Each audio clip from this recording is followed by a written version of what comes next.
So Skip and Shannon from Undisputed went at it. They went toe to toe.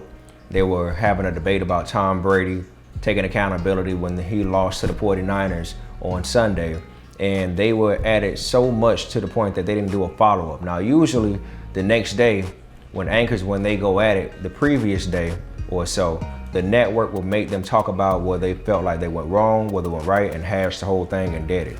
Now, I knew that was an issue within itself. And if you don't know the clip I'm talking about, I want y'all to go back and check it. I don't have a video for y'all because I don't feel like going through it and dealing with the copyright stuff. Although I'm not too worried about it, I just don't feel like dealing with all that television stuff. I don't put up television stuff on Unspoken Truth like that because it's just too much. So, it all started out with Tom Brady losing, like I said. And Shannon pretty much put all the accountability on, he put all the blame on Tom. And everybody knows Skip. Skip loves him some Tom Brady. And he went tooth and nail for Tom. And Shannon's whole thing is, look, man, how come you always give Brady his credit when he's winning, but you never put the blame on him when they're losing? And Skip was like, well, how come you always been coming at my boy for the past 6 years saying that he's washed, saying that he need to go home, he's old, this, that, and the third. And then all of a sudden he goes to Tampa, win a Super Bowl, and voila, here we are. And let's take it a little bit further. Shannon Sharpe even went, Skip is right. Shannon has been getting on Tom's ass for a very long time, ever since Undisputed started. I don't know if that's the whole thing that he does with, how he doesn't like LeBron. Everybody has somebody that they always poke all the time. Like they poke the bear and keep talking about this person over and over and over. So Shannon pretty much cried on television and dropped a tear when he found out that Tom Brady retired. That was pretty interesting. I'm like, okay, bro, you've been going at this man for a long time. Maybe it was good trolling. You really respect this man at the end of the day, and that's just what it is. But he did drop a tear when he found out Tom Brady retired. So on one end, you have Shannon going at Tom, and you have Skip who loves his boy. And then all of a sudden, Skip said, you know what, you're just jealous because that man is still in the league at 45 and the game took you out at 35. Not verbatim, but he said something up that speed. And Shannon was like, oh, here you go. Why would you disrespect me? You're willing to disrespect me to support him. And he kind of said in a way like, you're supposed to be my friend, you're supposed to be my buddy, you're supposed to be my partner. You don't even know Tom Brady. And I think that's true. Skip does not know Tom Brady like that we know of publicly. And the crazy part about it is Tom is actually going to that network right after he retires. So it's not gonna work out so well in the hands of Shannon Sharpe at all, because I mean, why would Skip, yet alone any white person, ish on Tom Brady? I'm gonna tell you why. One, he's white. Two, he has 7 rings. And 3, he has 1 over Jordan. I'm willing to bet that a part of Tom staying in the league is because he wanted to one-up Jordan. Now, he's the great white hope. That's just what it is. And even if white people do not like Tom Brady when he's playing against their team, they're not gonna go off cold when it comes to Tom Brady. They're just not gonna do that. But when it comes to the brothers, they gotta admit that Tom is the GOAT. I always tell y'all, there's 2 GOATs in my eyes, the greatest of all time, period. In football, it's Deion Sanders and Tom Brady. It don't get no bigger than that. And I feel like prime time comes first.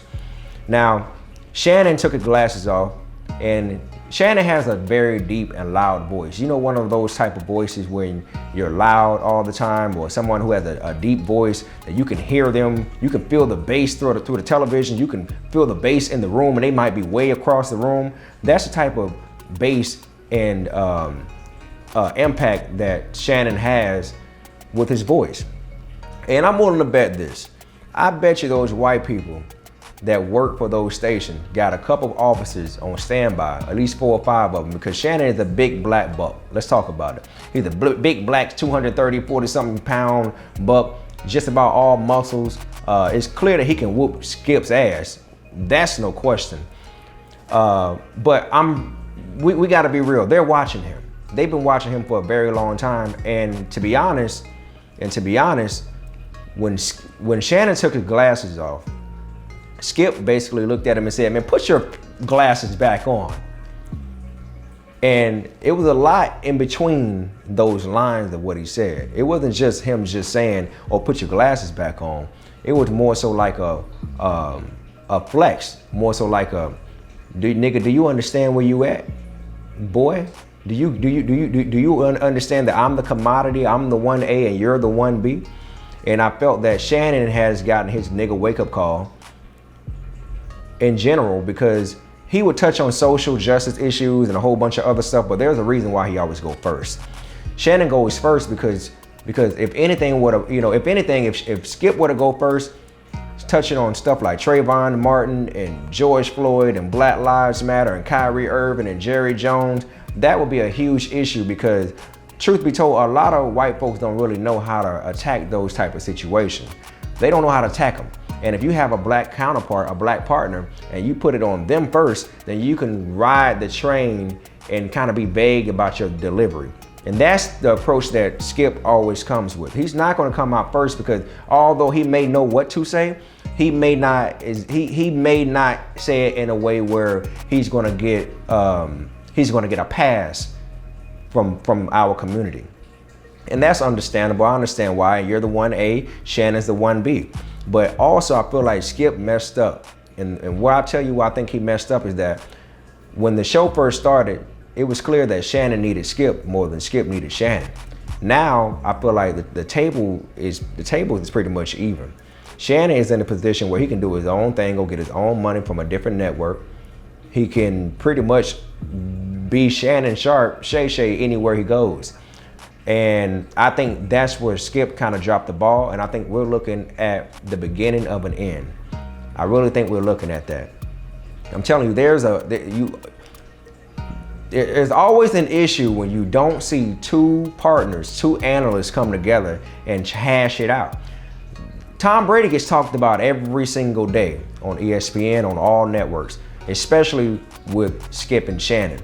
And the fact that Tom Brady wasn't even mentioned for the last couple of days, that says a lot. And the only time he will actually be mentioned is when it's time for him to win or lose or play a game. Other than that, that's a huge issue, because Tom Brady is a big draw in sports, just like LeBron. So I feel like Skip kind of dropped the ball a little bit there. We're looking at the beginning of an end. And I heard something what Corey Holcomb said. He said that he was happy when he seen it all go down, because on one end you'll see Shannon, because Shannon, he'll talk for us, he'll speak up for us, but on the other end, he'll do things and try to make the dominant society happy, because he understands that they're cutting his check and he doesn't want to have a hard time. So he'll be willing to go out there and ish on people like Kyrie Irving and a couple of the others like Kevin Durant and stuff like that. But on the other end, 2 weeks later, here you are getting your card pulled, and they're letting you know that they don't have your best interests. They're letting you know that. And he got his Negro, AKA nigga wake up call. And that's just what it is. So at the end of the day, Shannon can go on about his way, and he's Shannon Sharpe. He's bigger now than ever. As far as his post-career, he's bigger now than ever. He came, he saw, he showed up, he proved that he's a legitimate analyst. But on the other end, I feel like Skip, he can still be Skip Bayless, but I think Skip is in a position where he needs Shannon more than Shannon needs him. Because Shannon, when he leaves, he's gonna take the culture with him.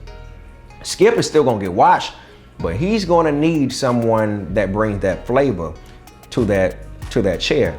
And Shannon's position is solidified, just like Stephen A. Smith, his position was solidified. And now with Shannon. When Skip was with Shannon, when Skip was with Stephen A. Smith would say a lot of coonish stuff, and Skip was able to shoot a lot more jabs. You notice that when he got around Shannon, he doesn't shoot nearly as many jabs like he used to when he was working for ESPN. There's a reason to that. Number one, Shannon checks a lot of stuff up front. And number two, cancel culture is live in effect.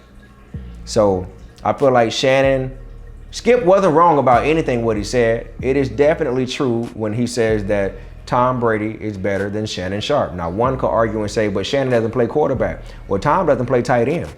Same thing. But I guarantee if you had to do a poll on who's greater, everybody, majority of people are going to say Tom Brady. That's just facts. But what you don't do, you don't slander someone. You don't hit below the belt of someone who you see every day, who's quote unquote your partner, somebody you got to work with just about 5 days a week.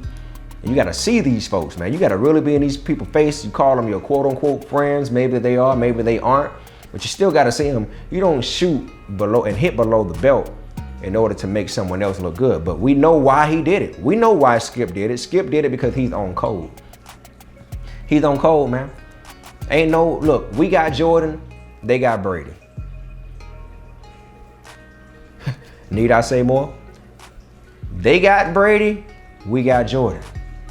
And that's where the dominant society is going to stay on code with. No matter how much we don't like him beating our team, no matter how many names I done called Tom Brady, we are not going to ish on Tom Brady outside of this whistle, outside of the game in the clock hitting 0. We're just not going to do that. And that's the frustration that Shannon has. Shannon's like, yo, what's up with you? Well, can you blame them? Because when you look at sports, you look at football and basketball, black people dominate. They dominate both sports. They dominate completely. But then you have a guy who shows up who was the last pick of the last round pick or whatever of the draft. He ends up becoming a 7-time Super Bowl winning champion, wins with another team. I mean, bro, almost went undefeated with Randy Moss. The list can go on. Of course they're gonna hold on to their great white hope. That's just what they're gonna do. Can you blame them? They're on code. We on code with ours. And I will say one thing as well. I'll say one more thing. If the tables were turned and they had a Jordan and we had a Brady, but Jordan was white and Brady was black, we would be the same way. So Skip was speaking facts, but he went wrong when he hit below the belt for somebody who he says he knows, consider a friend, a partner, and all that. You don't do that, no matter what. You give a Hall of Famer a lot more respect than that. He deserves a lot more respect than that. That's a fact.